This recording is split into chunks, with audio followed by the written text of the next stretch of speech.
From Hollywood, it's time now for Bob Bailey as Johnny Dollar. Hi. Pat Kelleher, Universal Adjustment Bureau. Good to hear your voice, Patsy. Thought you were transferred to Baltimore. That's where I am. Say, John, can you handle one for me? What kind of one? It's a life and accident policy Eastern Fidelity paid off 5 years ago. A man named John Reardon was the insured party. He died in 1950. Wife was a beneficiary. It's a crazy one. Well, go on. Eastern wants us to look into the matter QT. One of their officers has reason to believe Reardon is still alive. Why would he think that? Because he saw him 2 days ago. I'll get the first plane.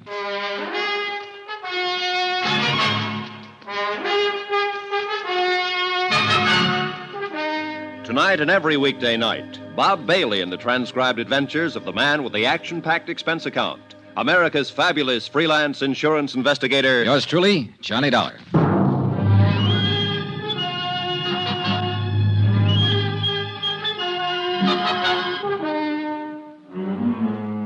Expense account submitted by Special Investigator Johnny Dollar to the Universal Adjustment Bureau, Baltimore, Maryland.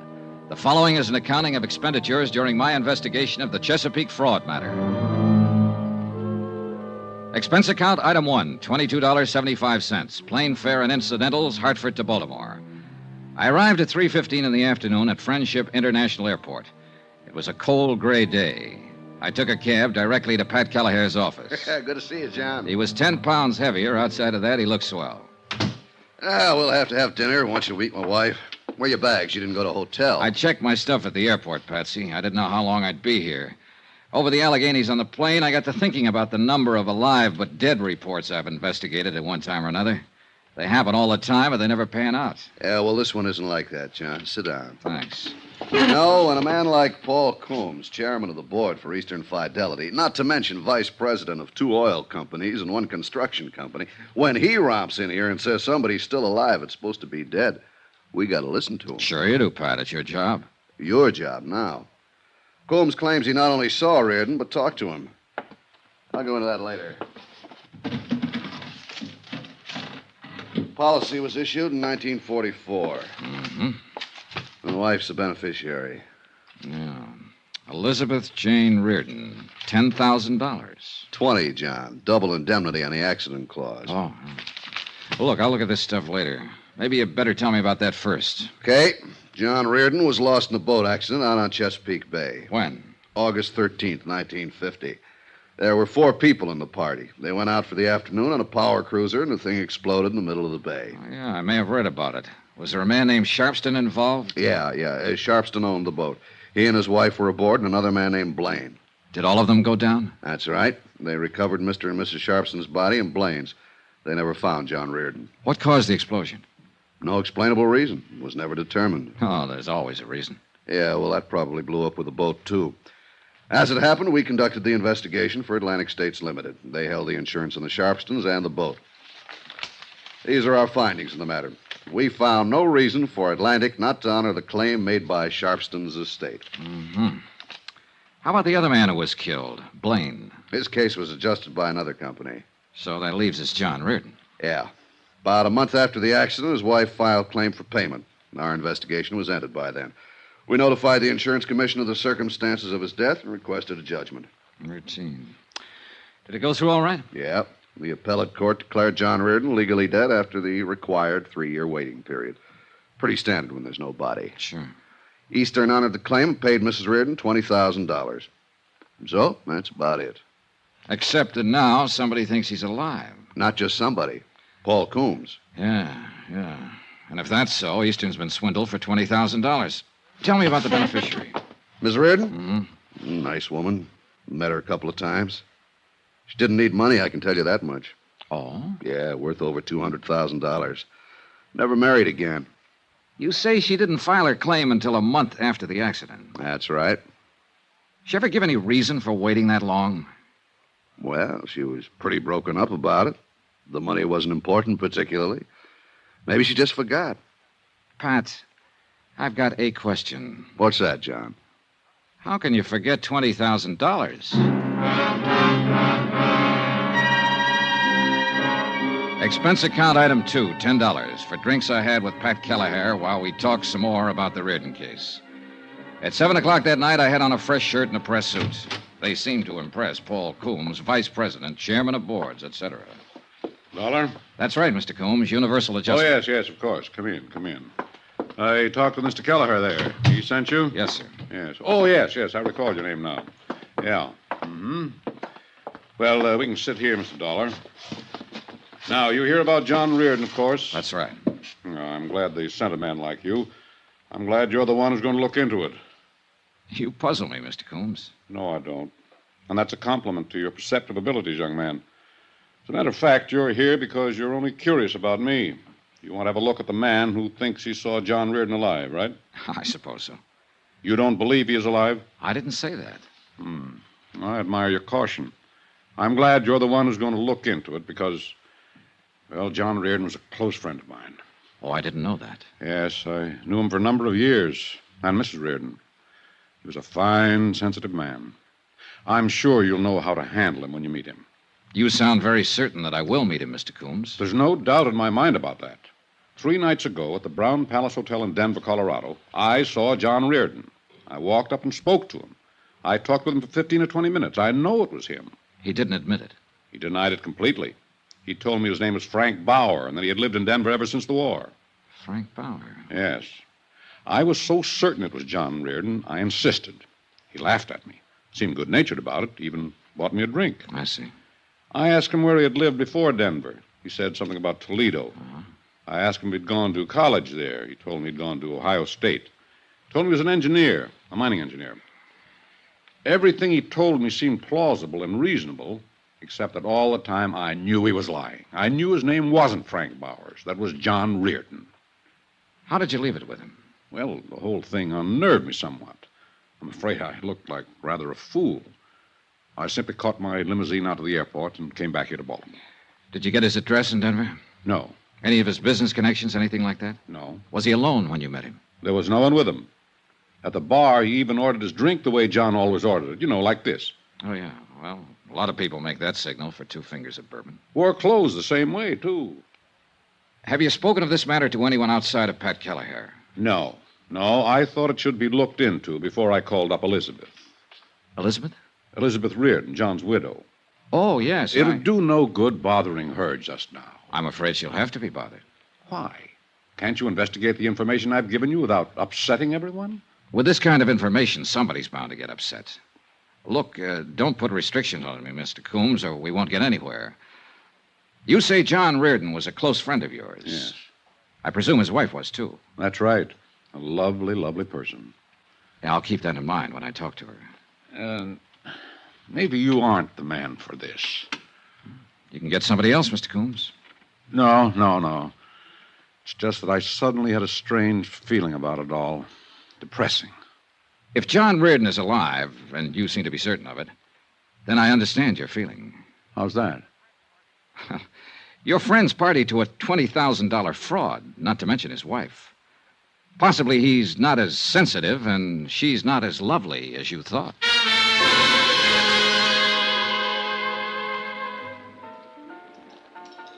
I spent the rest of the evening with Pat Kelleher and his wife, hoping to see the bright lights and listen to some laughter.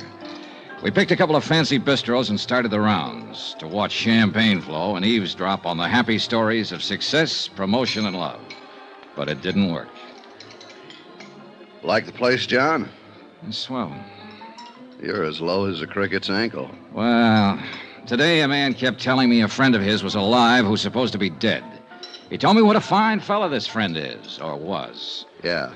99 times out of 100, I'd tell him to go jump in the lake, but Paul Coombs comes under the title reliable witness in anybody's book. Give me a match. Here. How you fix for plans? Start somebody looking into Frank, whatever his name is, in Denver, who's supposed to be Reardon. I'll start with the beneficiary, Pat. Miss Reardon? Yeah. I'll march out and say, let me look at some pictures of your husband. What kind of a guy was he? Did you enjoy each other or try to kill each other? Did you ever, Why didn't Coombs look into it himself? Why didn't he go out to the widow and tell her about his meeting the guy in Denver? Because he came to us, John. Yeah, I know, Patsy. I'm sorry. But the prospect of going to somebody, anybody, with a flimsy story like that makes me sore. It might get her hopes up that her husband's alive. And that's a lousy thing to do. Reliable or not, Coombs is probably all wet. Probably. Sour racket. Sour racket. You being a parrot? Just being agreeable, John. If you want to be sad, I'll be sad with you. We both know situations like this are part of the trade. Oh, I should have been a... Oh, let's have another belt. Sure. Waiter. Well, John, maybe another way to handle Mrs. Reardon with that. That's her over there at the bar. Nice, isn't she? Hey, she is lovely. Nothing. She looks a little tight. Yeah, well, I hear she gets that way quite a bit these days. Say, John, you want me to introduce you like a friend? It might make it easier. No, I'll handle it myself. Who's with her? Beats me. He's looking for a phone booth. Pat. Yeah. I may be able to find out what I want and not let her know what it's about. You mean right now? I mean right now.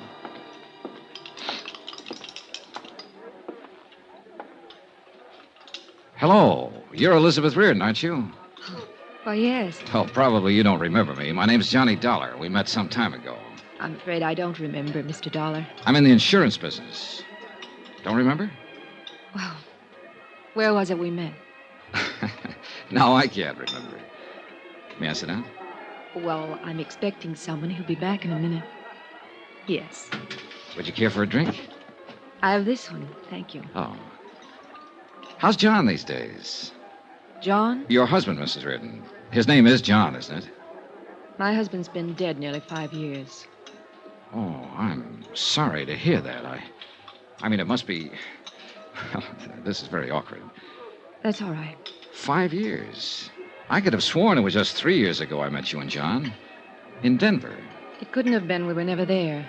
Oh, well, pardon me. I sit here making bad conversation with you, and it's very apparent you're distressed. Look, I'm very sorry I upset you. Is there anything I could do? No. No, Mr. Dollar, you didn't upset me. You look like a very nice person. How long are you going to be in Baltimore? A few more days. Perhaps you'll come out to the house for a drink before you go back. Say tomorrow. Oh, I'd like that, Mrs. Reardon. You can call me. I'm in the book. Mrs. John Reardon? Yes. I will. Again, I'm sorry that I brought Do up... me a favor, Mr. Dollar. When you come to my house for a drink, call me Elizabeth. And please, don't mention my husband's name. I'd appreciate it very much if I never heard it again.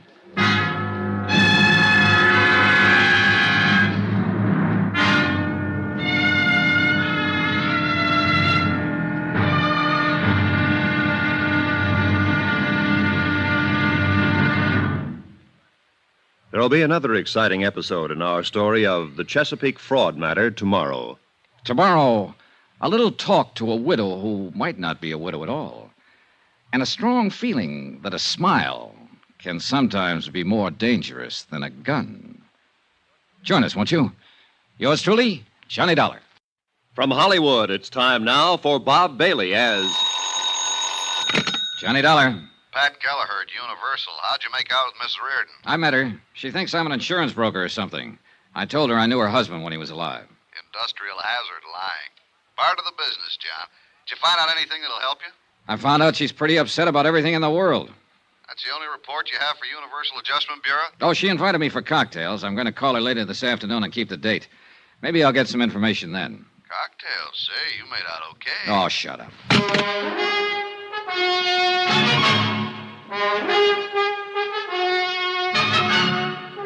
Tonight and every weekday night, Bob Bailey in the transcribed adventures of the man with the action-packed expense account, America's fabulous freelance insurance investigator. Yours truly, Johnny Dollar.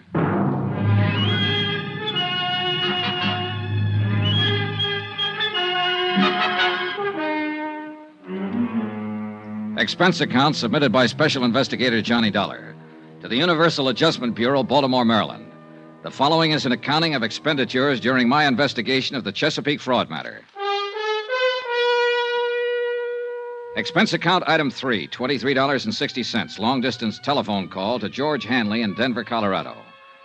George is an old friend of mine in the private detective business. I told him about the report that John Reardon was still alive and living in Denver under the name of Frank Bowers. I requested him to gather information that would help in determining whether Bowers was really John Reardon or not.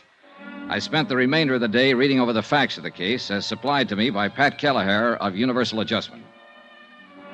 Expense account item 4, 10 cents, another phone call. This one to John Reardon's widow.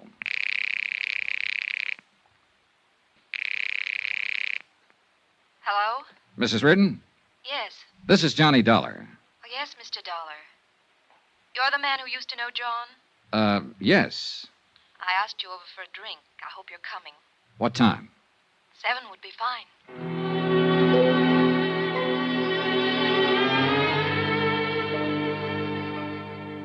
I was at her home at 7 o'clock, knocking on the door. It was a nice home, and she seemed like a nice person. Even nicer than the night before. I asked you to call me Elizabeth, Mr. Dollar. I remember. Yes, you also asked me not to mention your husband's name. I wish you'd forget that. I was upset last night when we met. Forgive me? How's your drink? Oh, it's swell. I don't know why, but I feel I should explain myself a little more about saying what I did about John. I was very shocked at his death. I suppose I still am, even though it was 5 years ago. It always disturbs me when I'm reminded of it. Yet it's good to be reminded, I suppose. To know that he really is dead. That he won't come through that door anymore. That he won't telephone me from the office or make any plans with me. Does that make sense? I suppose so. Oh, we can drink another one. Sometimes things make more sense with a few drinks. Sometimes they don't make any sense at all, Elizabeth. That's right, too, Johnny. You know, I like you. I like you. Tell me about your business. You said insurance? Yes. You're a broker? Well, not exactly. A salesman? No. I'm an investigator. That must be terribly interesting work.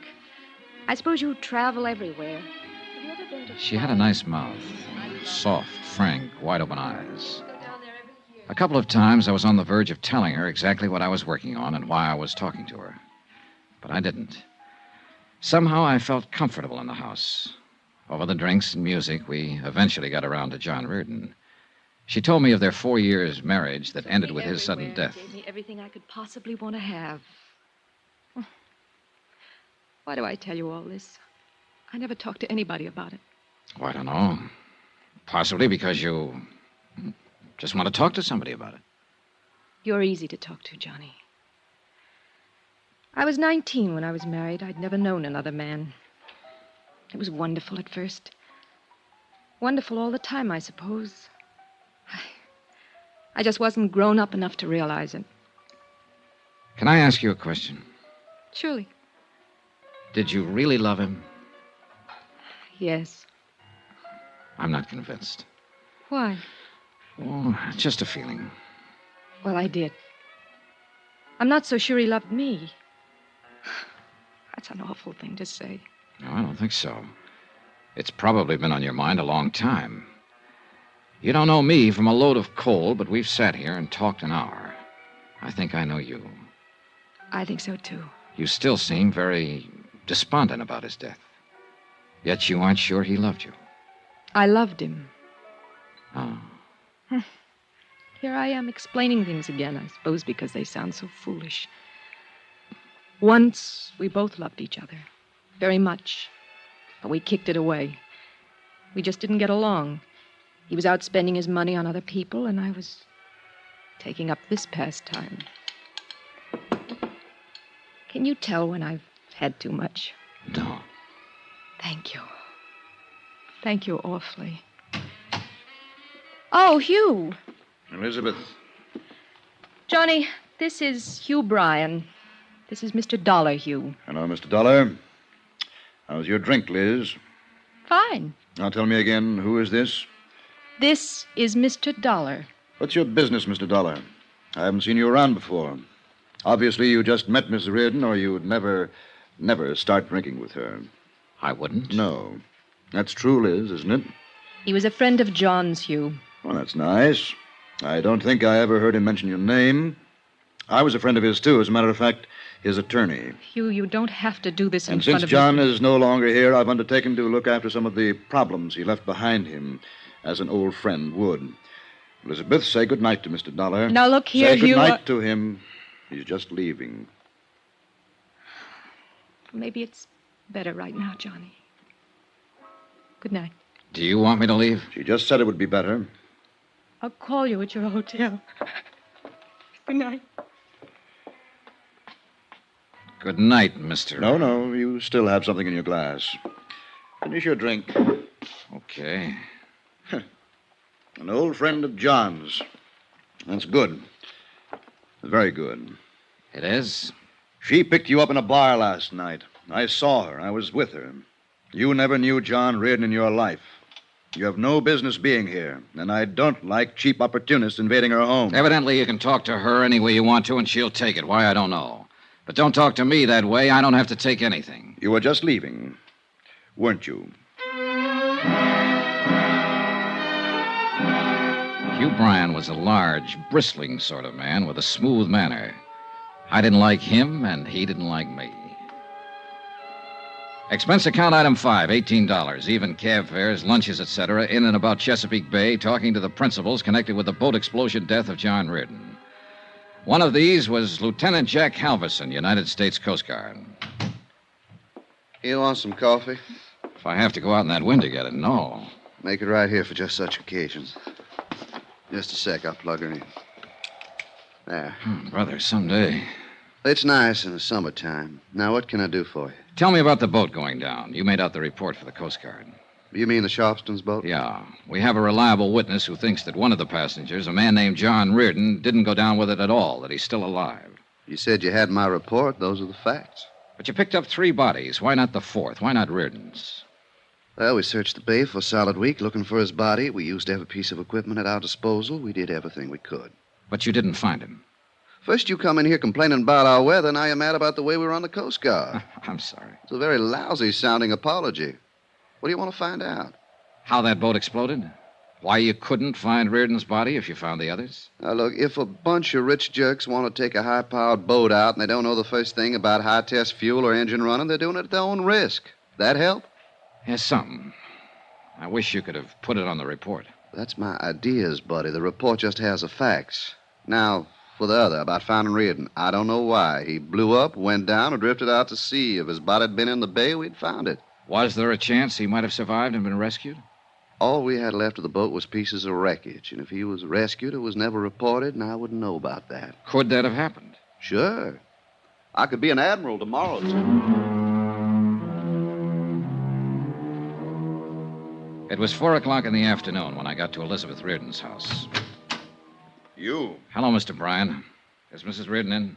No. Then I'll wait. It's important that I see her. I thought I made it clear to you last night I didn't want her being molested. You did make it clear and cruel, Mr. Bryan. Now, I'm here. Any business for her comes to me first. I'm an insurance investigator. I know that. She told me. But she didn't tell you because she didn't know, and I didn't want her to know, that I'm working on a case that involves her. What? I have a report that her husband might still be alive. Come in, Mr. Dollar. I'll have to admit that Hugh Bryan's concern was as genuine as his surprise. He led me into the house and we sat at the bar. Only this time, no one had a drink. He listened while I told him about the report of Paul Coombs, that John Reardon was living in Denver under the name of Frank Bowers. Do you think there's any truth to it? It doesn't matter what I think, Mr. Bryan. I have to investigate it. Yes, of course. And if he were alive, it'd be the best thing in the world. Would it? Of course. She's been lost without him all these years. She needs him, Mr. Dollar. She always needed him. This little bit of drinking has been going on too long. These tearful little episodes with one man or another. Oh, yes, I mistook you for one of those last night. I apologize for that sincerely. Actually, Mr. Dollar, she's been quite a task. Uh-huh. Well, maybe I better talk to her now. Do you have to? There's certain information I'd like to get. I think she's the only one who can give it to me. You'll have to tell her about the report? Yes. And there's probably so much talk. But it'll give her a terrible kind of hope. All right, I'll get her. Oh, you'd better mix one for her. She'll need it. Wait a minute. Yeah? I need vital statistics on Reardon. Pictures, handwriting samples, everything. Could you help me gather them? I'll do anything I can. Well, then there's no need to bother her, is there? You're a gentleman, Mr. Dollar. I don't know why. I do. You don't want to hurt her any more than I do. An hour later, I was back in my hotel room. The next day, I had an appointment to meet Hugh Bryan and get all the material I had asked for. I was more depressed than ever about the case. About then, the phone rang. Johnny Dollar. Johnny? Yes. This is Elizabeth Reardon. Please don't look for him. What? Just forget it. Did Hugh Bryan tell you what I was about? I overheard you two talking. Don't bother with it. John's dead, and that's that. Promise me. Promise you won't do anything else. I'm sorry, Elizabeth. I have to investigate it. Johnny, is that final? I'm sorry. I don't have any choice.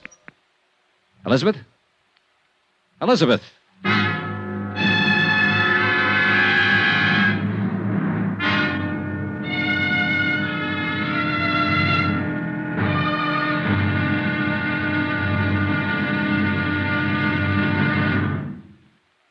There'll be another exciting episode in our story of the Chesapeake fraud matter tomorrow. Tomorrow, a trip to Denver and a look at a man whose gun makes it pretty emphatic that he doesn't want to be looked at. Join us, won't you? Yours truly, Johnny Dollar. From Hollywood, it's time now for Bob Bailey as... Johnny Dollar. Hugh Bryan, Mr. Dollar. How are you this morning? Not so good. I didn't sleep very well. How'd you do? I think I have about what you want on John Reardon. Well, if you haven't, I can get it from Mrs. Reardon. What? Well, I thought you didn't want to tell her about the report, that her husband might still be alive. She knows. She overheard us talking last night. Oh. Well, what do you want to do? I might as well look at what you have and get this over with. How about an hour from now? I'll be waiting for you.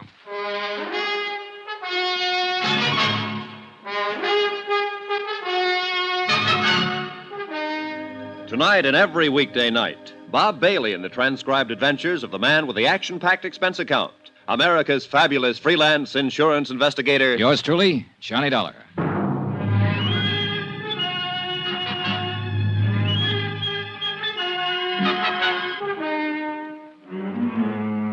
Expense account submitted by Special Investigator Johnny Dollar to the Universal Adjustment Bureau, Baltimore, Maryland.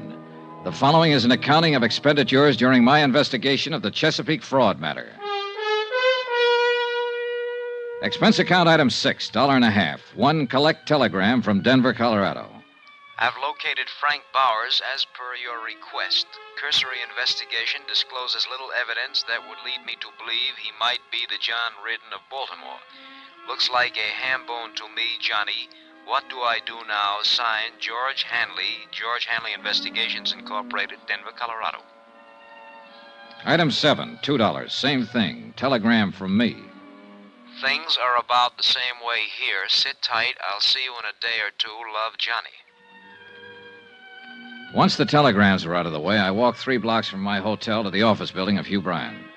It was an impressive place full of lawyers and doctors. Hugh Bryan looked a little haggard when I saw him. It took me a while to get all this together. Half the night. There wasn't that big a rush. Oh, get it out of the way. The sooner you have what you need, the sooner you can make sure, and the sooner I won't worry about it anymore. Did you talk to Elizabeth yet today? No, just last night. Oh, I thought maybe she might have called you this morning.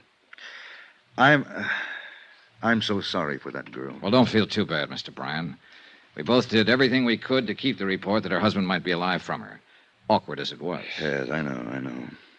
I still don't understand it, I guess. Well, a man named Coombs, an insurance official, thinks he saw Reardon in Denver last week using the name Frank Bowers. He's sure that Bowers was Reardon. If he turns out to be Reardon, the insurance company's been taken for $20,000 they paid to Elizabeth Reardon, just to set you straight. Well, that'd make Elizabeth party to a fraud. And John. Lord knows that's silly. Well, silly or not. Yes. Well, here's what I have. Now, this is one of the last pictures taken of John Reardon. Mm-hmm. Have the negatives? Yes, here. And these are some vital statistics on him. The physical part I got from his doctor. Mm-hmm. He stood an examination about a month before the accident. This the doctor's name here? Yes. Now, these other things are in his background and education. Here, a copy of his marriage license, birth certificate. How did you get hold of these things? Well, I handled a lot of business for John, filed a lot of his papers for him. These were just packed away. It took a while to find them. Hey. A copy of his fingerprints? Oh, would those help? More than any of this other stuff. Fingerprints aren't standard papers in anybody's file. Before John went in the Army, he did some engineering work for the proving grounds in Aberdeen. Oh. He was fingerprinted there. It was a gag at the time. He had a set of his own blown up and put on the wall in a picture frame. You know, just a joke. Yeah. I dug them out of his personal things. Now then, here's a copy of his financial records, tax returns and whatnot. I spent about an hour in Hugh Bryan's office going over material that would help me in the investigation. The pictures and fingerprints were the most helpful items. After I'd finished, I went back to my hotel, packed my bags, and checked out.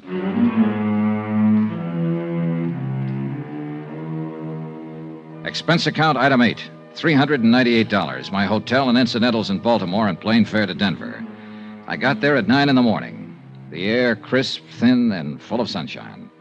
I rented a car at the airport and drove into town. A half an hour later, I was talking to my detective friend, George Hanley.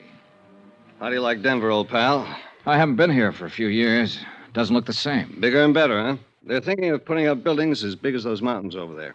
I love it. So's the wife. I'm glad. You ought to try a place like this for a while, Johnny. Maybe I will. Ought to find yourself a girl and settle down. Let's us settle down, Georgie. Huh? Oh, sure. How'd it go? You asked me to look into Frank Bowers. I looked into him as much as I could without talking to him. There you are, Johnny. His bank account, his friends, his troubles, his enemies, everything. Mm-hmm. How about his police record? One traffic violation 2 years ago. Never been in any kind of trouble around here. Gets along fine with everybody. Well, tell me about everybody, Georgie. His laundryman, the milkman, the guy who tends bar in his neighborhood, the man he buys gas from. I talked to all of them.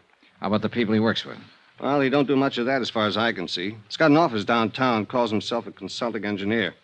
Goes there once or twice a week to pick up his mail. Well, now, that's a very nice way to be able to live. Is he starving to death, Georgie? No, he's got a good bank account. Makes regular deposits.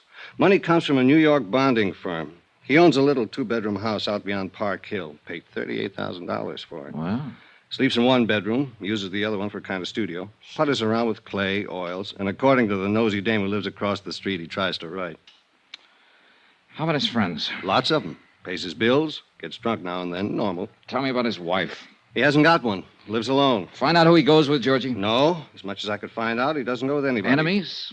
Well, the guy in the cleaning shop hates his guts. Bowers doesn't like his shirts with starch. Did you check out the residency business? As far as I could. He bought that house out in Park Hill in 1951. Paid cash for it. Record of the sale gives his former residence is Toledo, Ohio. Well, how long has he been a resident here? As near as I can figure, and this is just rough, 4 or 5 years ago, the first financial transaction was the house he bought. The next was a car. He could have been here a long time before that, though. Well, the time element would fit for Reardon. What do you think, Georgie? I think you're probably wasting a lot of money investigating this guy. He doesn't seem like the kind of man who's hiding out from anybody. Here, look at this photo. Is this Frank Bowers? Yeah, I'd say so. 5'11", 170, olive complexion, no scars, no glasses, brown hair, about 35. Could be him from that, yes. This is a picture of John Reardon, and the description is Reardon's. What do you want to do now? Keep on it.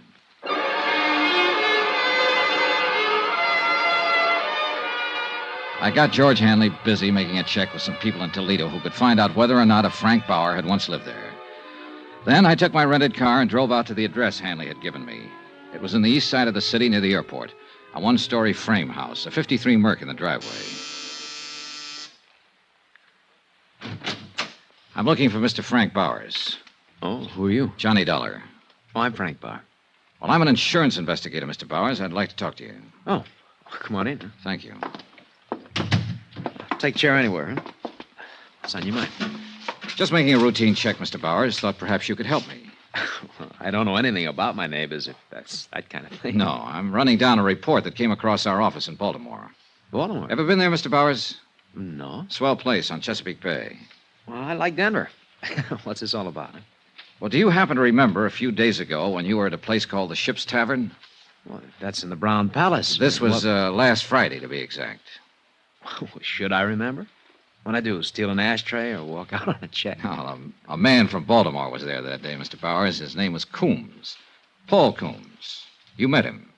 Well, did I? Yes, right at the bar. You had a drink or two with him. Well, I might have. I don't know whether to admit it or not. What are you getting at? I don't understand this. I know it seems confusing. Maybe this will help. Take a look at this. Mm-hmm. Now, you must admit you look a great deal like the man in that picture. Yeah. I suppose I do. Well, I'll be darned. Hey, I'd do it that. You know, this could be a picture of me. That's why I'm here, Mr. Bowers.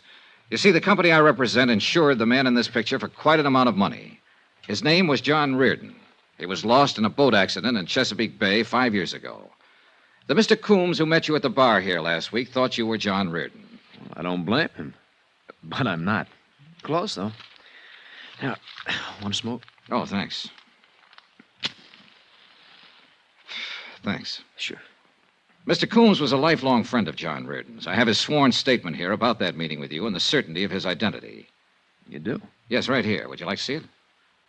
Well, not particularly. I understand you went to Ohio State. What year did you graduate? I didn't go to Ohio State. Look, what is this, huh? Well, that's what you told Mr. Coombs. It's in the statement. Oh, I remember that bird now. Oh, I might have told him anything, Mr. Dollar. You know, he's one of those inquisitive kind, real sure of himself. Yeah, I remember. Look, don't tell me they sent you all the way out here from Baltimore. They did. And that guy say so? Mm-hmm. Well, that's funny. Did you go to college, Mr. Bowers?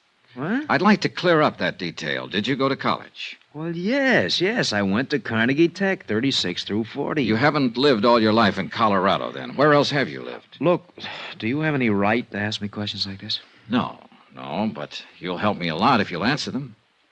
Well, why not? Okay, I've lived in New York, Pittsburgh, Kansas City, Toledo, around the country. Came here a few years ago with my health. Seemed good for my asthma. Ever been married? Once in 1942. It didn't last long. Oh, what else you want to know? Well, look, you in a hurry? I can come back later. No, it's not that. Well, look, you seem like a nice guy, Dollar, but it just makes me uncomfortable answering these questions of yours. I appreciate the time you've given me already, Mr. Bauer. Please understand, it's a matter of establishing identity. But you know who I am. I just told you. That's true. I don't like this business much. Is there any way you can eliminate it? The most positive identification would be from fingerprints. Oh? Now, Mr. Bauer, I'm not so much interested in who you are as in proving that you're not John Reardon. If you volunteered a set of fingerprints, it'd save me a great deal of work and you a great deal of trouble. Well, sure, why not?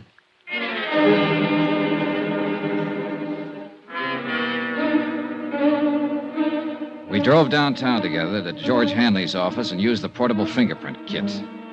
I took a complete set of Frank Bauer's prints he attached. I thanked him for his time and trouble, and he left. If he was trying to cover something, it certainly wasn't apparent from his conversation or reactions. There had been a moment when I was sure he wasn't Frank Bauer. On the other hand, I was sure that he wasn't John Reardon.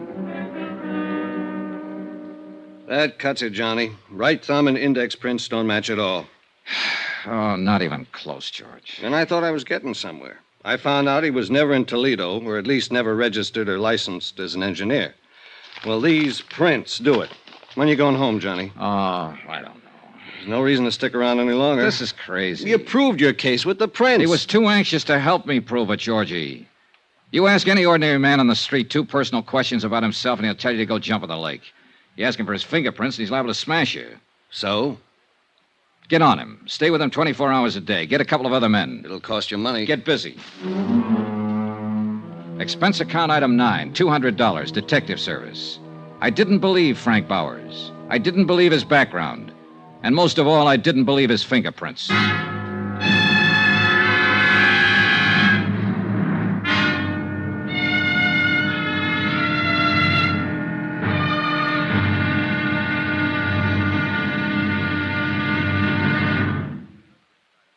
There'll be another exciting episode in our story of the Chesapeake fraud matter tomorrow. Tomorrow, another man comes to Denver. He doesn't check in a hotel or carry luggage. At least not much luggage. Just a .38 Colt. Join us, won't you? Yours truly, Johnny Dollar. From Hollywood, it's time now for Bob Bailey as Johnny Dollar.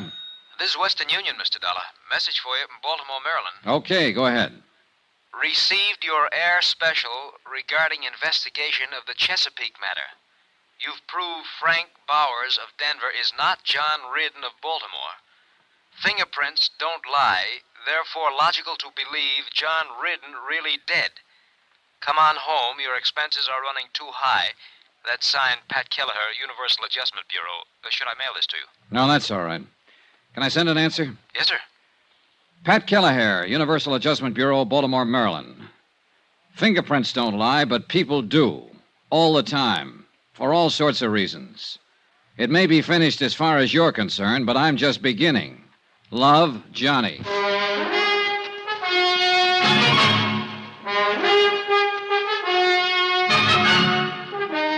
Tonight and every weekday night, Bob Bailey in the transcribed adventures of the man with the action-packed expense account, America's fabulous freelance insurance investigator. Yours truly, Johnny Dollar.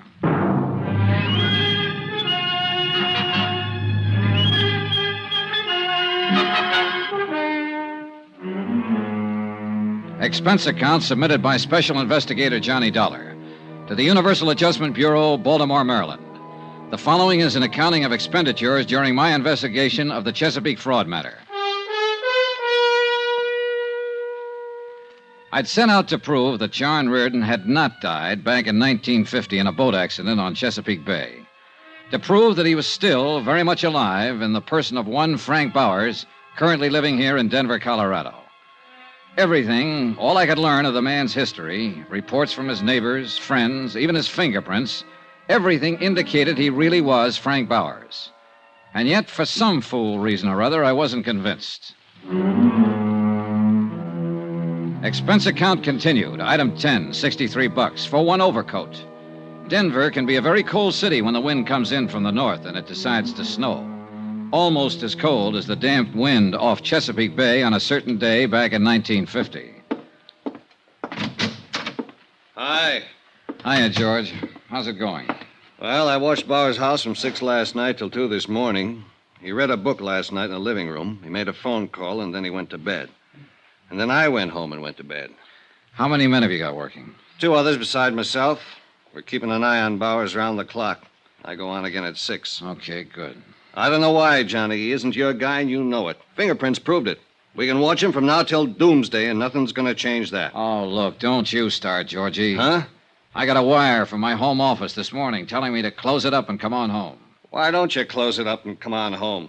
I like to make dough. I'm in the private detective business, but I hate to see an old pal doing a lot of work on nothing. Why don't you shut up? Sure. We can go on like this forever, can't we, Johnny? Ah. Goodbye, Johnny.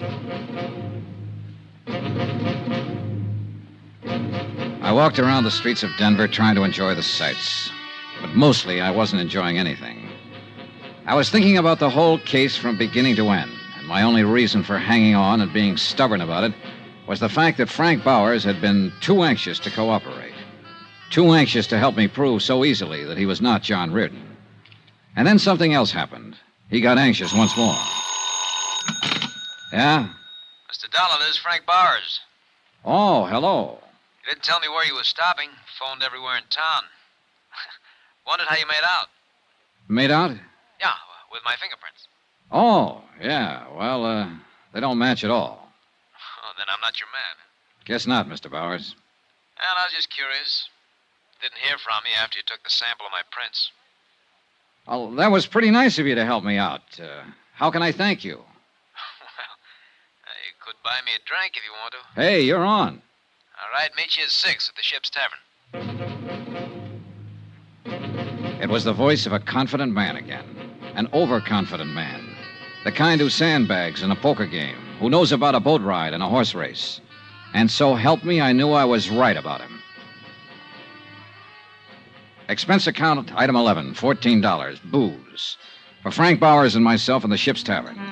The same bar, incidentally, where a week before, a close friend of the deceased John Reardon had run into Bowers and sworn he was John Reardon. When Bowers came in, he was followed by George Hanley, as per my instructions. I saw George pick a stool at the far end of the bar.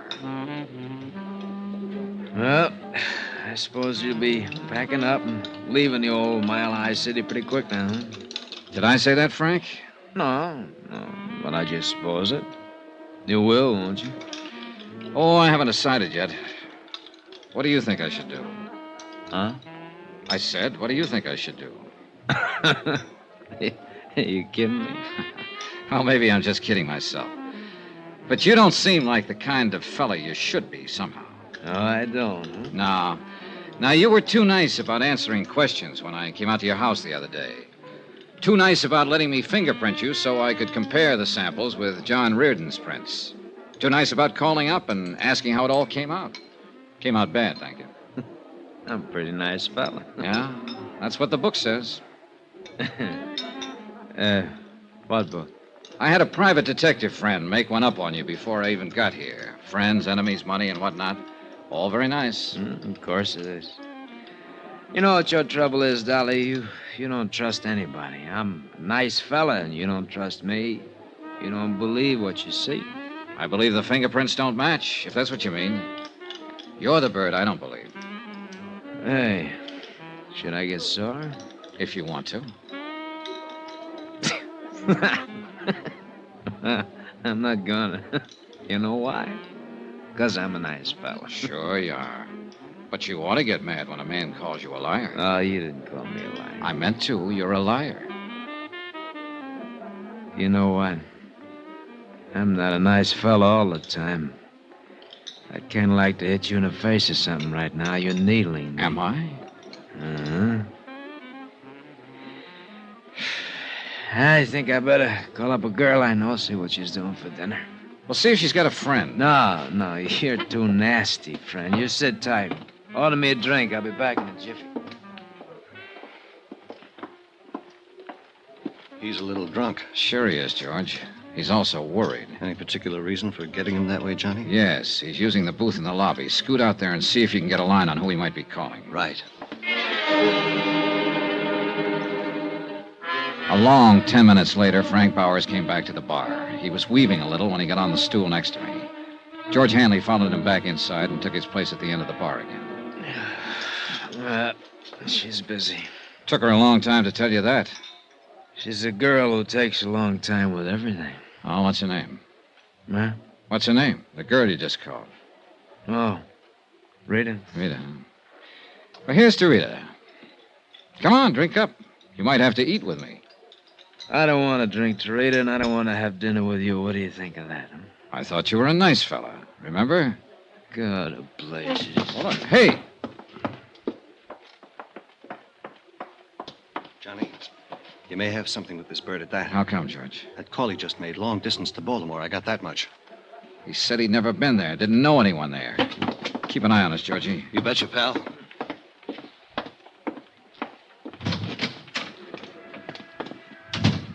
Hey, Frank! Hey, look, what's the matter, friend? I just left you, I thought, for good. Oh, come on, I'll buy you dinner. You buy me nothing, Dollar. Go on back to Baltimore. Why don't you? What? Why don't you go back to Baltimore? What's that supposed to mean? Just what it means. Well? Maybe we better talk some more. Fine. My car's in the lot here. Okay. You're after me, aren't you? Well, let's say I met you yesterday to get some facts. Let's say I drank with you tonight to find out what kind of a guy you are. I've done most of the talking up to date. Now it's your turn. Uh-huh. Well? I don't know whether I got anything to say to you. Oh, make up your mind, will you? Look, suppose I were John Reardon. I'm not. But suppose I were. I can't tell you what a court would do about an insurance fraud. No, you're just a clumsy ox stumbling around for some answers and you haven't got any yet. Get out of my way. Wait a minute.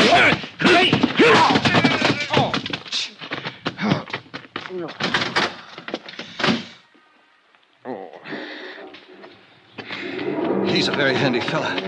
I didn't want to interfere, Johnny. Stay on him. See where he goes, what he does, Georgie. Hurry. You all right, pal? Sure. Hurry.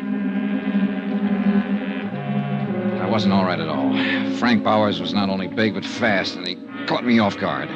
I went back through the hotel lobby up to my room and lay down on the bed, and I waited for the phone to ring. Sooner or later, it'd be George Hanley or Frank Bowers' tale reporting some development that had solved the whole case. But the phone didn't ring. Nothing happened. No one phoned. No one came by. I went to sleep about 1 o'clock.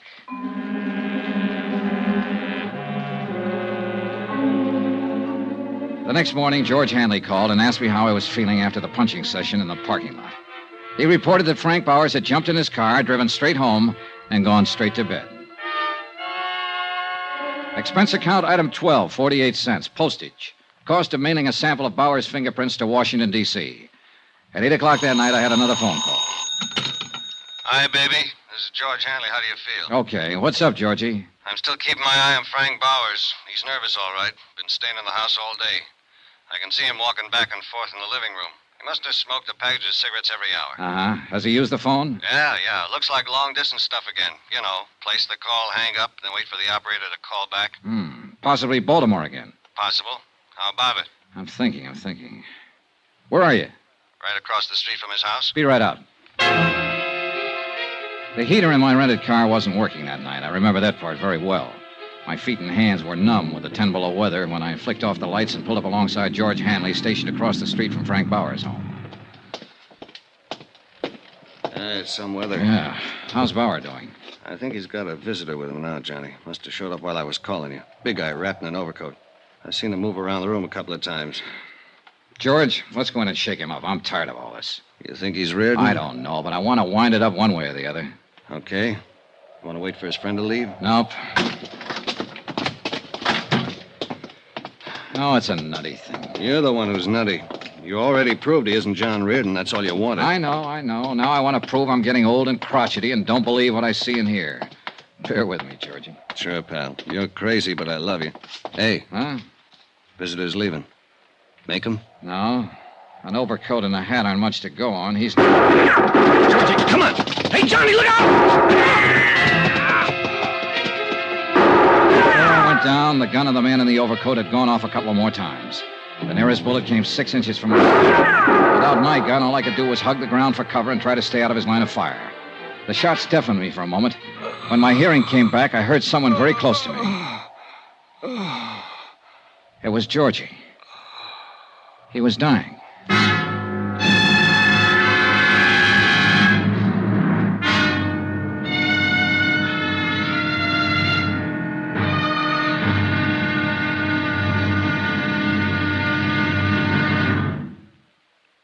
There'll be another exciting episode in our story of the Chesapeake fraud matter tomorrow. Tomorrow, proof that an insurance case is one thing, murder of a pal is something else. Tomorrow, the wind-up. Join us, won't you? Yours truly, Johnny Dollar. From Hollywood, it's time now for Bob Bailey as... Johnny Dollar. This is the operator. Ready with your call to Mr. Pat Kelleher in Baltimore. Go ahead, please. Hello? Hello, Pat. I got your wire. What's all this? What happened? We're still trying to find out.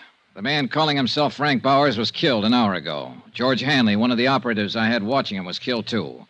We've got a vague description of the killer. Are you all right? Yeah, but I'm going to be tied up with the police here. Well, you need money for bail or anything like that, just draw a draft on the company. I'll confirm it. Thanks, Pat.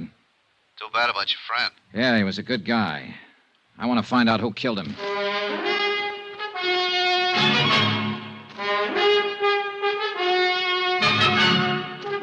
Tonight and every weekday night, Bob Bailey in the transcribed adventures of the man with the action-packed expense account, America's fabulous freelance insurance investigator. Yours truly, Johnny Dollar.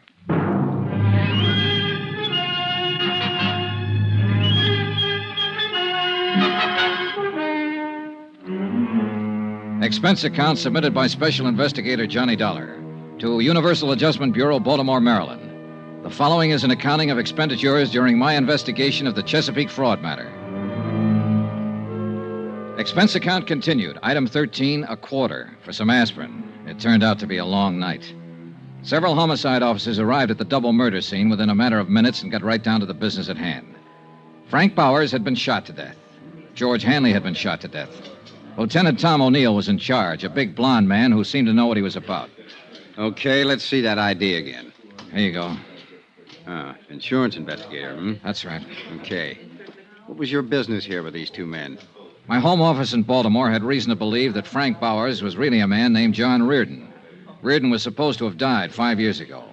I was sent out here to investigate it since there had been a $20,000 claim in the matter. Sure. I hired George Hanley to help me out. He was keeping an eye on Frank Bowers. I came out earlier tonight to give him a hand and the shooting began. Any idea who did it? A big man in a top coat and a hat. I really didn't get a look at him, Lieutenant. I was busy with George Hanley. Sure. You carry a gun? Sometimes. I didn't have one tonight. You tried to chase the killer? I said I was busy with my friend. Yeah, that's right, you did. Well, how was your investigation coming along? Frank Bowers' fingerprints didn't match the samples I had for John Reardon, but it didn't satisfy me. There were a lot of things about him personally I couldn't accept.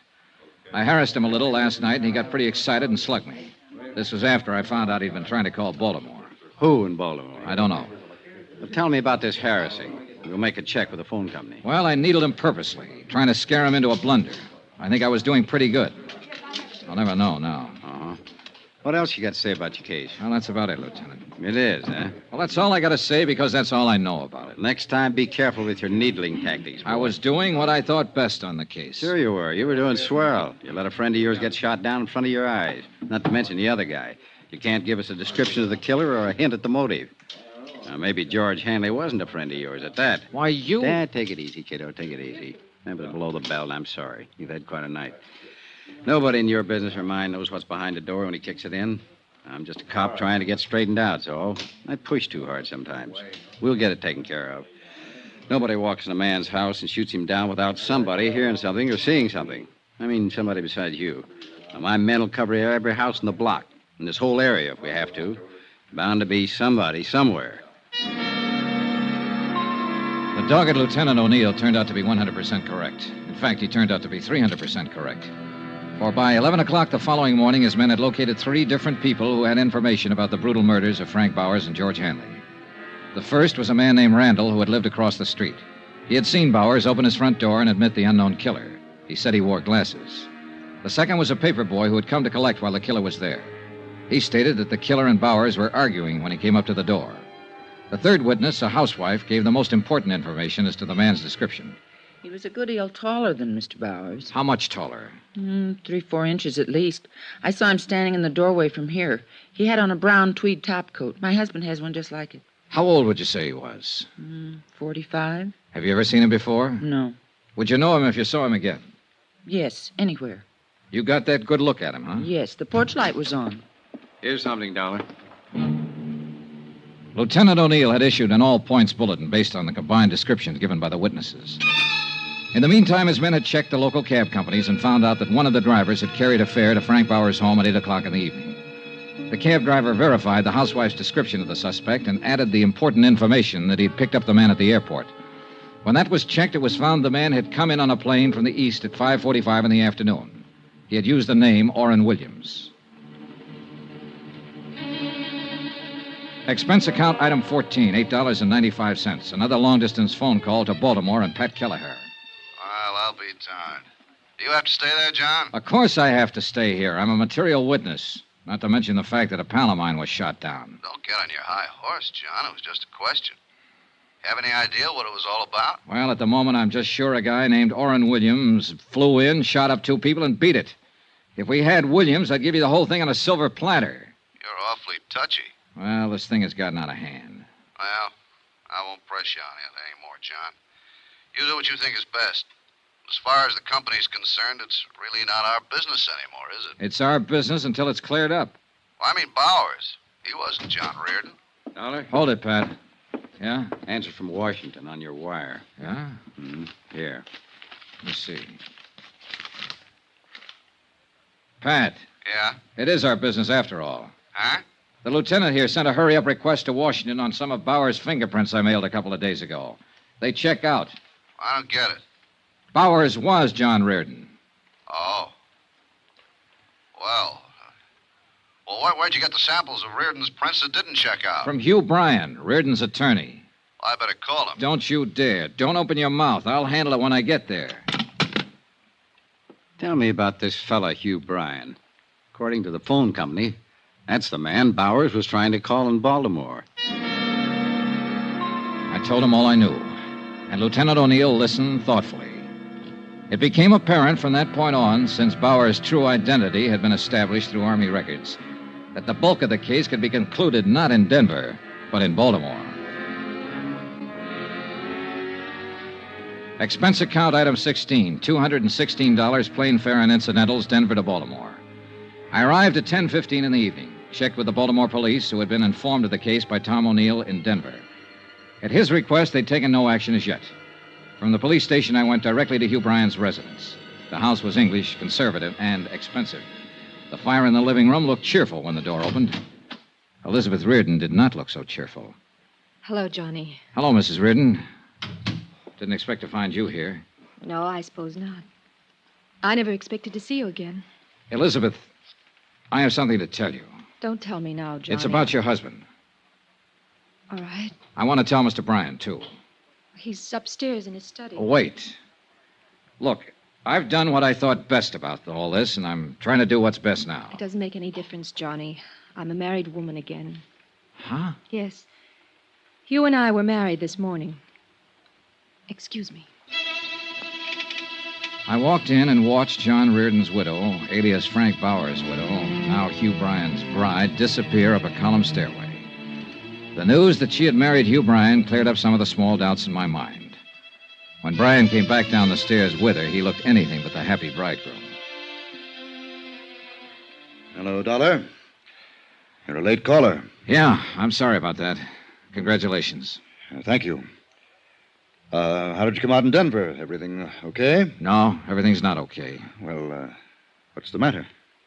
Do I have to tell you? I'll run along upstairs, Hugh. It's getting terribly late. All right, dear. Good night, Mr. Dollar. Good night, Mrs. Bryan. There'll be some men out to see you pretty soon, Bryan. Policemen. Oh. Liz, Yes, dear. I think you'll be interested in what Mr. Dollar has to say. What? I don't understand, Hugh. I wasn't in Philadelphia yesterday, Liz. I was in Denver, Colorado. What? I flew there to see John. He's been alive and living there all this time. Hugh. I'm sorry. This is only for her benefit, Dollar. I'll tell it just once. When it gets into court, it'll be different. How did it happen, Bryan? John Reardon didn't die on that boat. No. He was picked up in a bay by a fishing boat on its way to Florida. They didn't have a radio on the fishing boat. The first port they came to was Charleston. John phoned me from there and told me all about it. Now, this was 10 days after we all thought he was dead. That part was all accident. Sure. The rest of it was a little different. Liz, it was his idea. You've got to believe that. What was his idea? Not showing up ever again. Letting everyone think he was really dead. Making you a widow. I don't believe it. He hated his life here. Yes, everything about it. He was in debt right up to his ears. Of course, there was your money, but I flew down to Charleston to talk to him. He was like a crazy man, kept saying there was a way out. I didn't know what he meant at first. Then he came right out and said it was his chance to get away from all the things he hated. He knew how I felt about you then, how I feel about you now. He said I could have you for a price. What was the price? Those checks he got every week from a New York bonding concern? Yes. What did they come to? $25,000 a year, regular weekly payments. I could afford it. I could afford anything for you, Liz. Did he come right out and tell you he hated me? He just said he wanted to get away from everything. And it went that way for 5 years. I believe I asked you to marry me every 6 months. Yes. But that didn't work out either. And then, one day, along came Johnny Dollar. How does it feel to be so efficient, Mr. Dollar? We don't have to go into that, do we? No. I'll admit you did everything to throw me off. And it threw me off. Especially the fingerprints you provided. Didn't John Reardon insist his name was Frank Bowers and do everything he could to make you believe that was true? He did too much to make me think it was true. Where is he now? Where's John? He's dead, Mrs. Bryan. Oh. Truly dead now. He was shot to death last night by Mr. Bryan. Mr. Bryan also shot a friend of mine, didn't you, Bryan? Yes. John got scared, called me, said he was going to tell everything to Dollar, blow the whole thing. Hugh. All I wanted out of this was you, Liz. He didn't want you. I did. Last week you decided to marry me. It took you 5 years to do that. And it took him one afternoon to decide he was going to come back to you.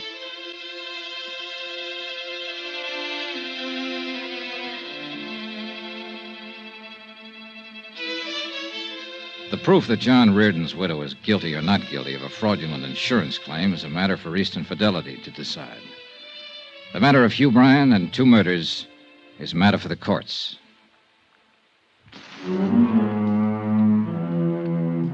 Expense account item 17, same as item 1, expenses from Baltimore to Hartford. Item 18, $89 even, car rentals, miscellaneous, etc. Expense account total, $1,124.98. Yours truly, Johnny Dollar.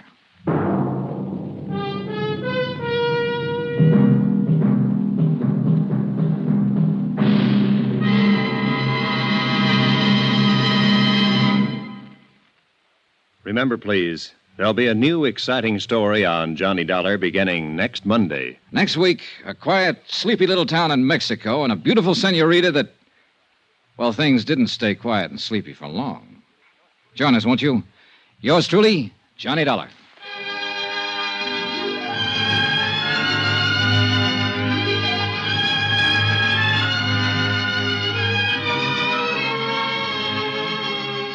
Yours truly, Johnny Dollar, starring Bob Bailey, is transcribed in Hollywood. Written by John Dawson, it is produced and directed by Jack Johnstone. Heard in this week's cast were Gene Bates, D.J. Thompson, Hy Averback, Will Wright, John Daner, Tony Barrett, Paul Dubov, and Forrest Lewis. Be sure to join us on Monday night, same time and station, for another exciting story of Yours truly, Johnny Dollar. Roy Rowan speaking.